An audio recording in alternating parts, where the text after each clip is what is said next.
O apóstolo Paulo, escrevendo a Timóteo, ele diz na sua segunda epístola, no capítulo 4, eu vou ler dos versículos 2 a 4, na NVI, ele diz o seguinte: pregue a palavra, esteja preparado a tempo e fora de tempo, repreenda, corrija, exorte com toda a paciência e doutrina. Bom, em primeiro lugar, ele nos mostra que pregar a palavra não é apenas inspirar o ânimo e a fé das pessoas com encorajamento. É lógico que isso está implícito.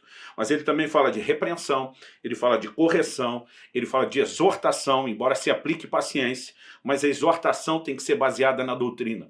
Qual é a razão de Paulo dirigir essas palavras a Timóteo? Verso 3, ele diz: pois virá o tempo em que não suportarão essa doutrina.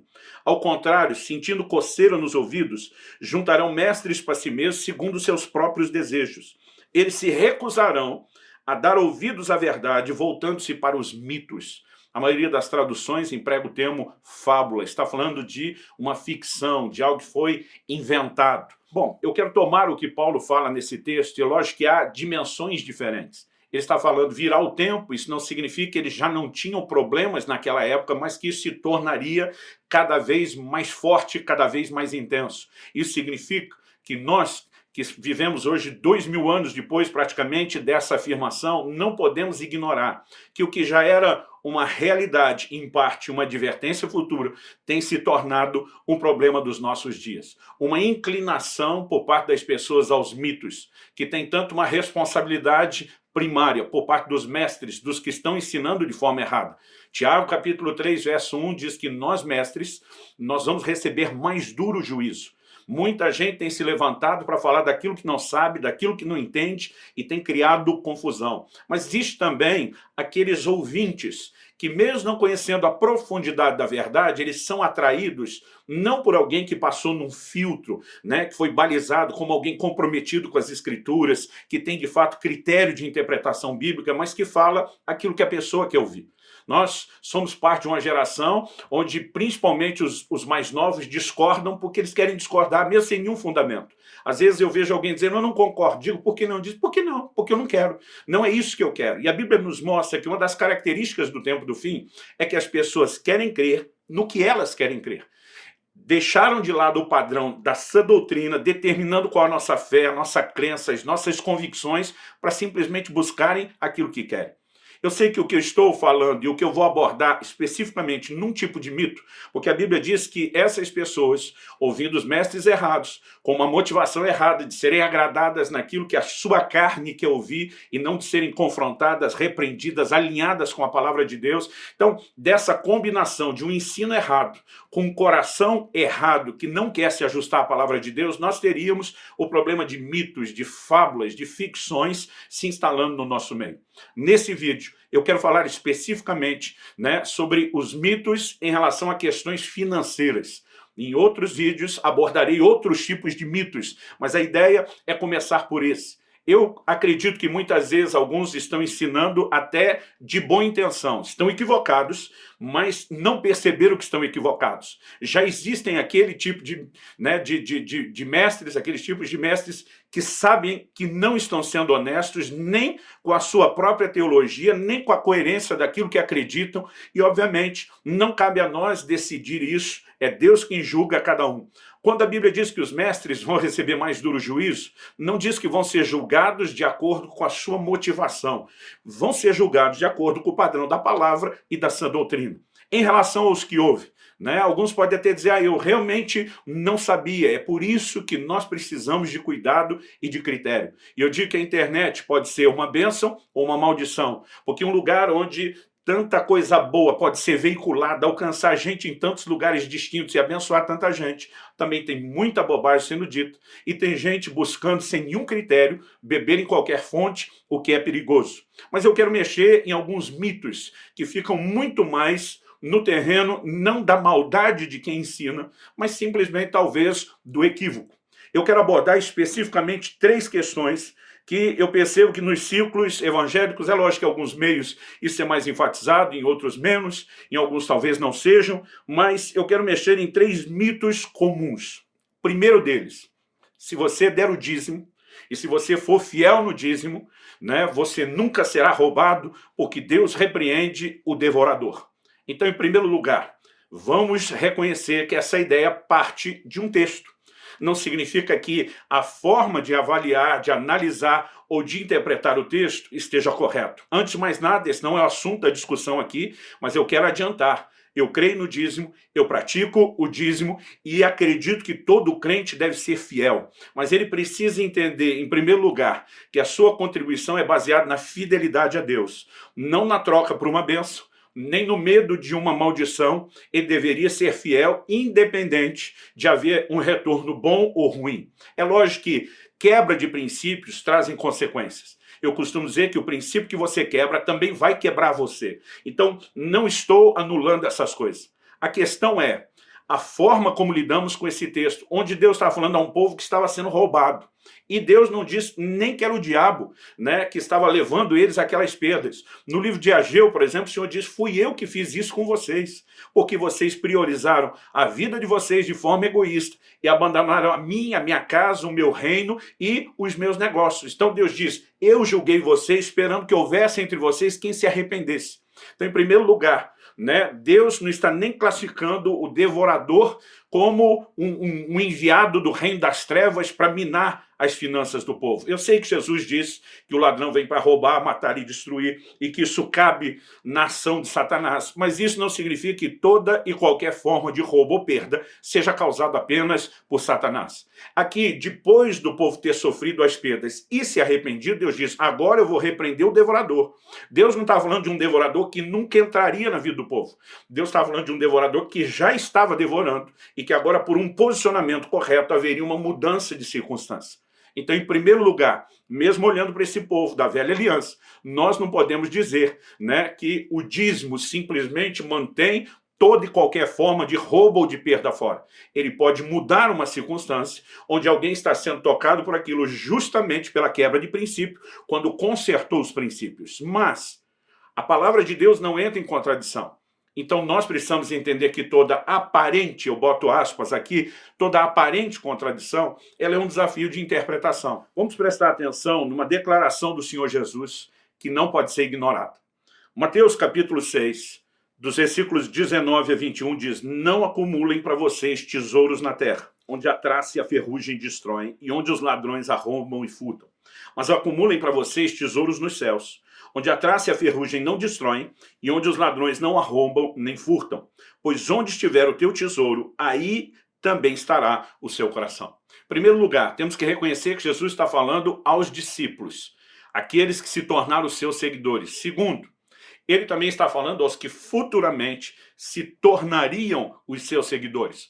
Porque na grande comissão, o Senhor Jesus é muito claro em Mateus 28, quando ele diz, a partir do verso 18 até o 20, ele diz: ide, fazei discípulos nas nações, batizando-os em nome do Pai, do Filho e do Espírito Santo. Ele diz: ensinando-os a guardar tudo quanto eu vos tenho ordenado. E depois no 20 ele diz: eis que estou convosco todos os dias até a consumação dos séculos. Basicamente, Jesus está falando: meu projeto não era momentâneo, só para os dias do meu ministério terreno.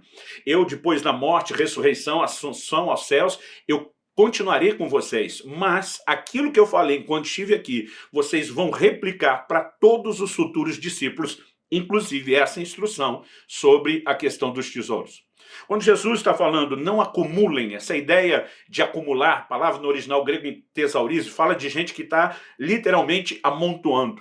Obviamente, a palavra de Deus não é contra alguém ter algum tipo de posse. O que Jesus falou para o jovem rico, falou só para ele e para mais ninguém. Paulo, em 1 Timóteo 6,17, orienta, né, o seu discípulo, dizendo: manda aos ricos desse mundo, né, que sejam generosos em dar, prontos a repartir. E não está dizendo que ninguém podia ter coisa alguma, mas que deveria usá-la de forma correta. Então, quando Jesus fala de acumular, a ideia aqui não é não ter, mas é não ter limites para ter.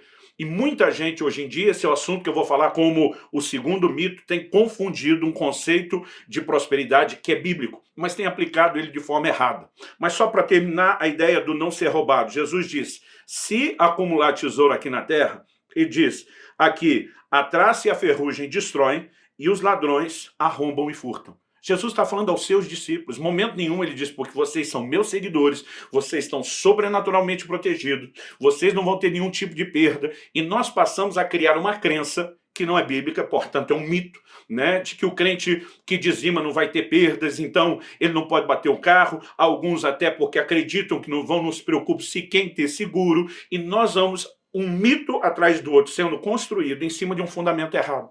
Jesus disse, você quer uma coisa que não vai dar problema? Junta tesouro no céu. Paulo escreve em 1 Timóteo 6, depois de dizer, manda aos ricos desse mundo, né, ele diz assim, que não ponham a sua esperança na incerteza das riquezas. Mesmo o crente que enriqueceu, a Bíblia trata aquilo como incerto, porque hoje tem, amanhã pode não ter, né? Podemos enfrentar crise e dificuldades, é lógico que eu não estou pregando viver na necessidade, mas nós não podemos admitir de forma honesta, né, com a interpretação bíblica, que o crente não vai enfrentar necessidades. O que ele pode experimentar da parte de Deus é uma reversão desse quadro. Paulo diz, eu aprendi a viver contente em toda e qualquer situação.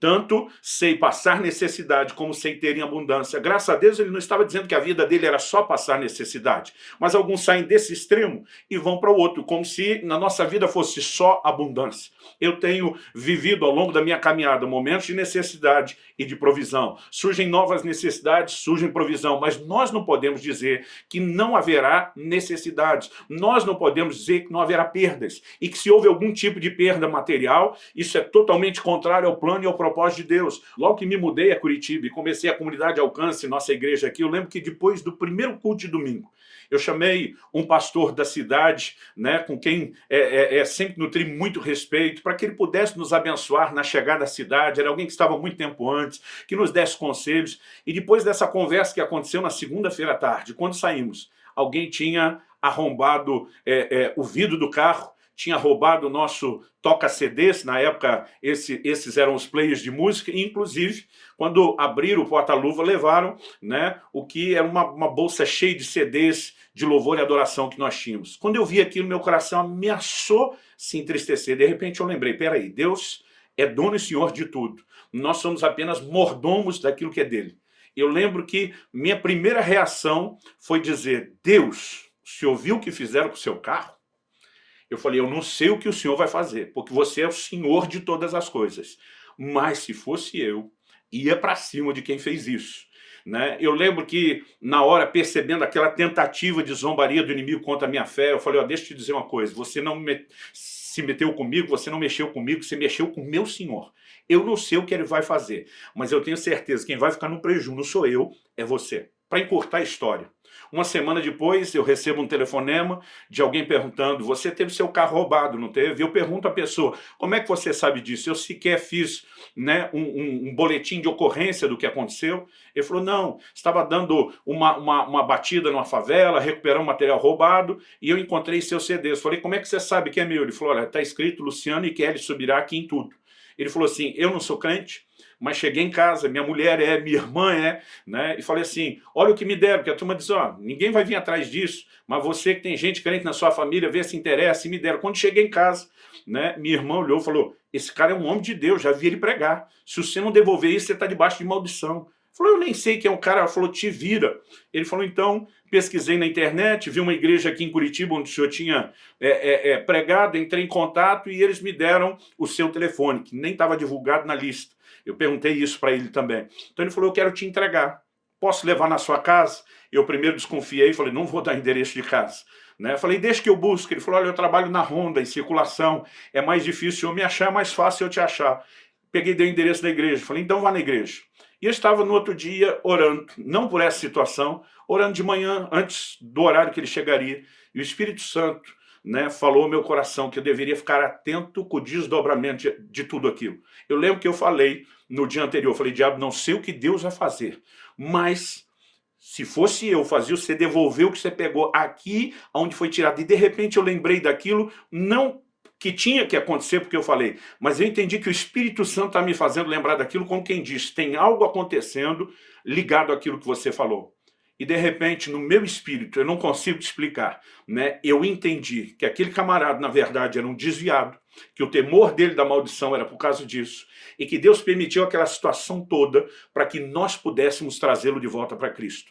E quando ele chegou a me entregar as coisas, eu agradeci, mas eu lembro que eu olhei para ele e falei, olha, eu não quero te ofender, você está vindo aqui devolver minhas coisas, mas eu falei, você me disse que não é crente, mas o medo que você ficou da maldição quando a sua irmã falou, me faz sugerir que talvez você seja um desviado. Ele baixou a cabeça e falou, não adianta mentir, o senhor é homem de Deus.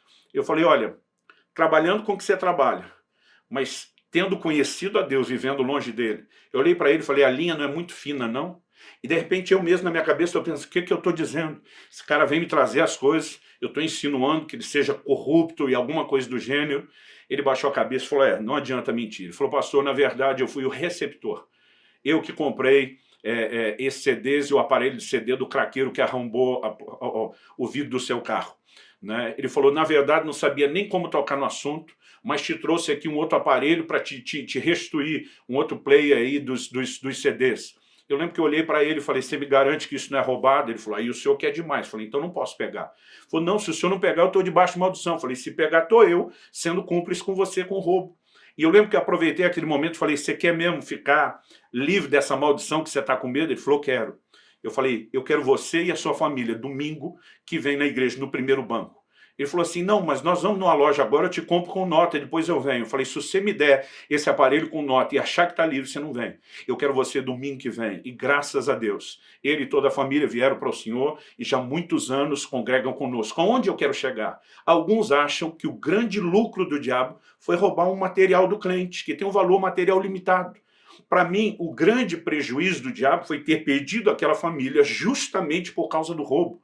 Nós precisamos entender que é um Deus que tem capacidade de gerenciar até perdas que eu e você enfrentamos para que elas sejam revertidas em lucros que, mesmo que não seja um lucro material para você, pode ser um lucro muito maior para o reino de Deus. Mas nós passamos a ser um povo que avalia ganhos e perdas só em níveis materiais e não conseguimos avaliar a possibilidade de alguém, como essa pessoa que voltou a Cristo por causa desse acontecimento, de que Deus abriria mão do meu aparelho de som, que depois ele me restituiu com algo melhor ainda, né? Mas nós criamos um conceito de não vai acontecer, e esse mito precisa cair por terra. É lógico que eu não estou aqui insinuando que você tem que ficar acreditando que vai ser roubado, né? Eu estou dizendo que se acontecer, o Velho Testamento já dizia, se o Senhor não guardar a cidade, em vão vigia a sentinela. O que é que nós podemos aprender? Primeiro, que nós temos que confiar em Deus, porque senão não adianta os outros recursos. Mas que confiar em Deus também não elimina recursos práticos, como ter uma sentinela na cidade. Então nós precisamos nem excluir Deus dessa história e nem espiritualizar tudo. O segundo mito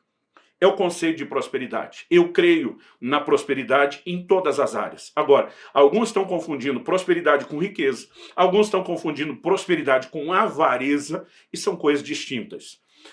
Na terceira epístola de João, no verso 2, ele diz o seguinte, amado, eu desejo que você seja próspero e tenha saúde, assim como é próspera a sua alma. Em outras palavras, João estava dizendo, eu desejo tanta prosperidade, e a palavra traduzida como prosperidade, alguns dizem é só espiritual. Não, a palavra ali, eudu, ela é uma palavra pequena, mas é a junção de outras duas palavras menores ainda, significa uma boa jornada. Normalmente, quando alguém saía de viagem, e as pessoas naquela época não viajavam para o turismo, não viajavam para visitar parente longe, as famílias cresciam juntos. A maior parte das viagens eram negócios. Então, quando alguém dizia eudu, está dizendo eu desejo que você vá e volte em segurança, em proteção, que os seus negócios vá bem. E ao longo do tempo, esse desejo de boa viagem passou a ser usado para falar de prosperidade material e financeira. Em 1 Coríntios 16, quando Paulo fala sobre contribuição e diz cada um ponha de parte conforme a sua prosperidade, ele usa a palavra eudu. Todo o contexto dela é prosperidade material. Então nós não podemos inventar que é espiritual. Agora João diz, eu desejo que você seja próspero, assim como é próspera a sua alma. Prosperidade começa do lado de dentro. Tem gente querendo viver o acúmulo de riquezas do lado de fora, sem prosperidade do lado de dentro.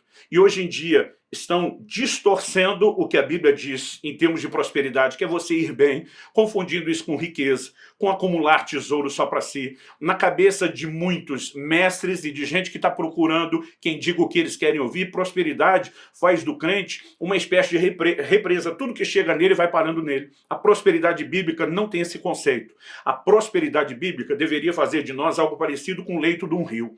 A água entra, a água sai, nunca deixa de entrar, nunca deixa de sair. Paulo diz a Timóteo, em 1 Timóteo 6,17, já citei antes, diga aos ricos desse mundo que sejam generosos em dar, prontos a repartir tudo aquilo que Deus nos dá, seja no plano espiritual ou no natural, é o que Ele espera que a gente compartilhe. Então não podemos usar uma desculpa de prosperidade como uma maneira de espiritualizar e mascarar nossa avareza ou a falta de contentamento. A mesma Bíblia que fala de um Deus que quer nos prosperar, nos ensina a ter contentamento, porque essa é a proteção contra a avareza.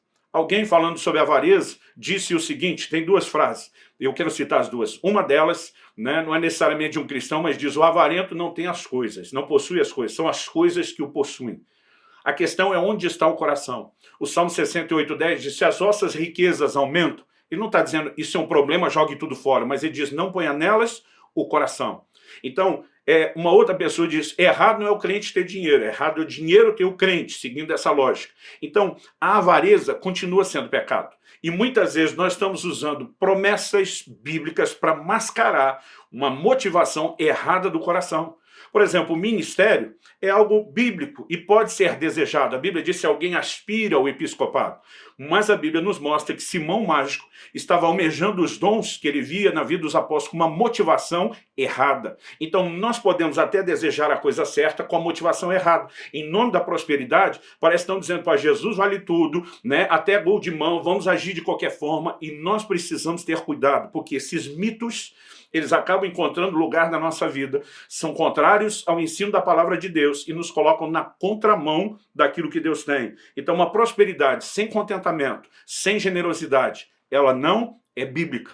E nós precisamos ter muito cuidado. E mesmo um Deus que intervém, que supre, que provê, isso não significa, como eu falei anteriormente, que nós não possamos em algum momento passar até por privações e limitações que nos lembram quão efêmero e passageiro são as riquezas terrenas e que nossa meta deve ser sempre o tesouro no céu.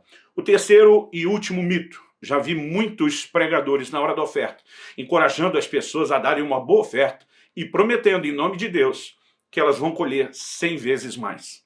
De onde essa ideia saiu? Em Mateus 19:29, nós encontramos as seguintes palavras do Senhor Jesus. E todos os que tiverem deixado casas, irmãos, irmãs, pai, mãe, filhos ou campos, por minha causa, receberão 100 vezes mais e herdarão a vida eterna. Jesus está falando a respeito de gente que havia renunciado a algumas coisas. A casa onde morava, a família com a qual convivia, para segui-lo. Jesus não parava num lugar só, andava de cidade em cidade, e ele tinha comissionado os seus discípulos a depois, quando ele não estivesse mais presente, anunciar o evangelho por toda a terra. Eles estavam virando as costas para tudo que tinham e possuíam. Jesus está dizendo: nenhum de vocês que praticou esse nível de renúncia vai ficar desamparado por conta do seu sacrifício. Então o Senhor diz: vocês vão ter 100 vezes mais casas. Em vez de morar só na casa que você tinha, agora você vai ser acolhido em muitos outros lugares. Você vai ter 100 vezes mais famílias. Isso não significa que um homem poderia casar com 100 mulheres e formar 100 novas famílias. Ele está falando das famílias aonde eles seriam acolhidos ao longo do processo. Então nós pegamos isso e criamos uma matemática. Se você ofertar, Deus retorna 100 vezes mais. Isso acaba virando um mito. Aliás, eu li isso num livro de Kenneth Hagin, chamado O Toque de Midas, um livro que ele escreveu no fim da vida dele, vendo que a prosperidade que ele pregou ao longo da sua vida vinha sendo moldada pelas novas gerações em outros conceitos. Quando lá atrás o camarada falava de uma prosperidade que significa não necessariamente viver na pobreza e ter principalmente recursos para a obra de Deus e para o ministério, isso foi transformado numa desculpa para que a gente acumule sem parar, busque uma vida de luxo, não preocupado nem a repartir, nem ter um pouco a ter contentamento. Foi por causa desses desvios que ele escreveu esse livro para estabelecer algumas correções. E me chamou a atenção, foi a primeira e talvez a única vez que eu vi alguém falar sobre isso, sobre esse mito das 100 vezes mais. Ele falou: gente, vamos fazer a progressão, né, geográfica, então vamos mudar o que ele falou para o nosso contexto, para o nosso câmbio. O camarada vai lá e deu 100 reais de oferta. Ele recebe 100 vezes mais, ele multiplicou. Então o que ele faz? Ele pega o capital que ele multiplicou e ele reinveste numa outra oferta. E agora ele vai receber 100 vezes mais em cima dos 100 vezes mais. Quando você pega a progressão geométrica matemática, isso significa que em pouco tempo esse cara seria milionário, depois bilionário, trilionário, e a conta não para. Quem é que viveu essa matemática? Pastor, o senhor nunca deu uma oferta que recebeu 100 vezes mais? Já dei e já recebi mais de 100 vezes mais. Isso não significa que toda vez que alguém faça isso, haja esse retorno. Nós precisamos entender que, embora a Bíblia fala de semeadura e fala de colheita, nós pegamos um texto fora do contexto para estabelecer uma progressão matemática que não necessariamente é bíblica, não é algo generalizado, não é absoluto. Então, nós precisamos cuidar com esses mitos. Não vejo nenhum problema de que um crente oferte, sabendo que Deus diz, eu vou fazer por você de volta. Se Deus não quisesse que a gente soubesse disso, ele não tinha prometido. Agora, ofertar só por causa disso, significa que a pessoa, em vez de andar na generosidade que Deus pede, de compartilhar o que ela tem, essa pessoa, na verdade, ela está usando de avareza. Eu só vou dar porque eu tenho retorno. Na verdade, não quero abrir mão de nada e quero ter mais. Então, a maneira com que se lida com o mesmo princípio, ainda que o princípio de dar, ainda que o princípio de colher o que plantou sejam bíblicos, se a motivação for errada, nós temos um problema sério. Então, fica aqui meu alerta, minha advertência, para que você não incorra nesses mitos dessas questões financeiras. É lógico que não dá para esgotar um assunto como esse num vídeo tão curto. No entanto, aqui eu quero apenas provocar você a pensar, a considerar, a questionar um pouco mais. A ideia, com certeza, não é trazer incredulidade em relação às promessas bíblicas de um Deus que provê e protege. É não criar fantasias indo além delas. Porque é por causa dessas fantasias que a fé de alguns se desmorona. Né? A mulher de Jó acreditava que jamais poderia ter algum tipo de perda. E ela ficou tão sentida com aquilo que ela vira para o marido e diz, amaldiçoe seu Deus e morre. Eu tenho visto muita gente agir assim. Mas graças a Deus porque existem os Jós, né? Que vira para essa mulher e diz, você fala como uma louca. Ele não apenas está sendo passivo quando ele diz o Senhor o deu, o Senhor o tirou, mas ele também está sendo ativo na sua fé quando diz eu sei que o meu Redentor vive e há de se levantar sobre a terra. Então que o seu coração, sem perder a fé, não crie fantasias a respeito daquilo que você crê nessa área financeira. Procure estudar mais a Bíblia, né? Há muitos bons materiais e ferramentas que podem te auxiliar, mas vá principalmente à fonte, né? Gaste tempo lendo, principalmente o Novo Testamento, destacando tudo aquilo que se ensina sobre essas questões, e eu tenho certeza que isso vai permitir que a sua fé se torne ainda mais forte e madura. Deus te abençoe.